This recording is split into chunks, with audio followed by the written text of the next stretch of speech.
আমি তো জানি আমি কি পাপ করেছি, হায় আমার পাপের করলে বিচার, বাঁচার আমার নাই উপায়। দয়াময় তুমি মাফ করো আমায়, মাফ করো আমায়। আল্লাহ তাআলা যদি দয়া করে আমাদেরকে মাফ না করে, আমাদের বাঁচার কোনো উপায় নাই। আপনি কি ভেবেছেন আপনার নামাজ দিয়ে আপনি জান্নাতে যাবেন? আপনি তাহাজ্জুদ গুজার, সেজদা দিতে দিতে কপালে দাগ ফেলেছেন, এটা আপনারা জান্নাতে নেবে না? আপনি এলাকার সবচেয়ে বড় হাতেম তাই দানশীল, এই দানের ভরসায় বসে আছেন, কশিন কালো না। আমাদের নামাজ, আমাদের রোজা, আমাদের ইবাদত, এগুলোকে মিজানের পাল্লায় উঠালে কোনো ওজনই হবে না।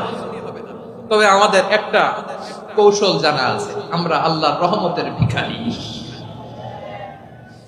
আমরা সেদিন আগেই গুনার স্বীকৃতি দিয়ে দেব।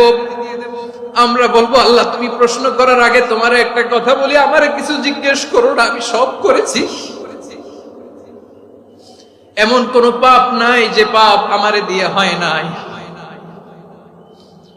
তোমার রহমত দিয়ে তুমি জান্নাতে পাঠাবা, তোমার দয়ায় জান্নাতে যেতে চাই, আমল দিয়ে না। পারবেন বলতে?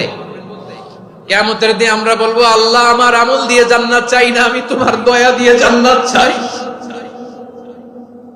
তোমার দয়া ছাড়া আমার কোনো উপায় নাই।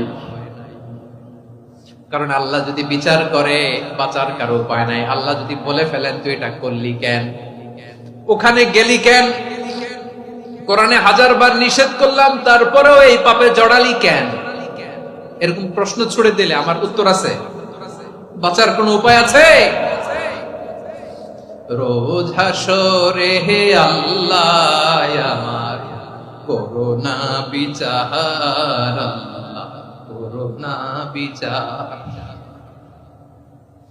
বিচার চাহি না তব দয়া চাই, এ গুনাহগার করোনা বিচার। আপনার আমল দিয়ে জান্নাতে যাবেন? কি দিয়ে যাবেন?